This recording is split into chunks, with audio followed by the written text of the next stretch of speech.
Hi guys, Mahesh friends. ఆంధ్రప్రదేశ్లో DSC 2018 సంబంధించి HGT exams అనేవి మనకు 8 రోజుల పాటు 16 సెషన్స్ అనేవి మనకు కండక్ట్ చేశారు కాబట్టి సో కొంతమందికి ఈజీగా మరికొంతమందికి కష్టంగా అనేవి రావడం జరిగింది కాబట్టి యాడ్ స్కోర్ కూడా కలిసాయి కాబట్టి నార్మలైజేషన్ విధానాన్ని తీసుకురావాలని చెప్పి చాలామంది అభ్యర్థులు అయితే కోరుతున్నారు. సో తాజాగా మనకు సంధ్యారాణి గారిని కూడా కలవడం జరిగింది. సో ఆమెకు కూడా వినతి పత్రం అయితే ఇచ్చారు. అంతేకాకుండా ఫైనల్ కీలో కూడా మనకు మిస్టేక్స్ అయితే ఉన్నాయని, సో ఈ యొక్క ఫైనల్ కీలో మిస్టేక్స్ వల్ల చాలామంది కూడా మార్కులు అనేవి కలవకపోవడం వల్ల ప్రతిభ గల అభ్యర్థులందరూ కూడా వెనకబడిపోయారని చెప్పి విరుపం అయితే ఉందన్నమాట. సో దీనికి సంబంధించిన ఇన్ఫర్మేషన్ ఇక్కడ మీరు పరిచయం చేయవచ్చు.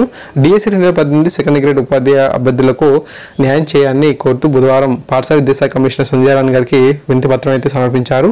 హెచ్జిటి ఫలితాల్లో సమతుల్య విధానం పాటించాలని కోరారు. ఆన్లైన్లో 8 రోజుల పాటు 16 సెషన్లలో పరీక్ష నిర్వహించారని, దీంతో కొందరు ప్రశ్నపత్రాలు శుభంగా మరికొంతమందికి కఠినంగా వచ్చాయన్నారు. ఐఐటి, ఎంసెట్, ఆర్ఆర్బి వంటి పరీక్షల్లోనూ సమతుల్య విధానం అమలు చేస్తున్నారని విన్నవించారు.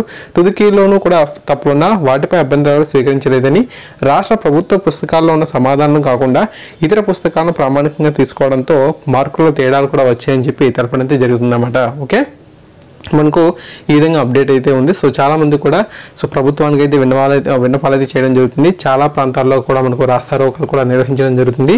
అయితే ప్రభుత్వం వీటికి సంబంధించి మనకు రెస్పాండ్ అనేది అవడం లేదు. తప్పకుండా మనకు కోర్టు కేసులు కూడా ఉన్నాయి కాబట్టి సో అక్కడైనా సరే న్యాయం అనేది జరుగుతుందని చెప్పి ఆశిద్దాం. Okay, so thank you for watching this video. తప్పకుండా ఈ వీడియో మీకు నచ్చినట్లయితే లైక్ చేయండి, 10 మందికి కూడా షేర్ చేయండి. ఛానల్ సబ్స్క్రైబ్ చేసుకుంటే ముఖ్యమైన అప్డేట్స్ అన్నింటిని కూడా మీరు చూడగలుగుతారు. Thank you.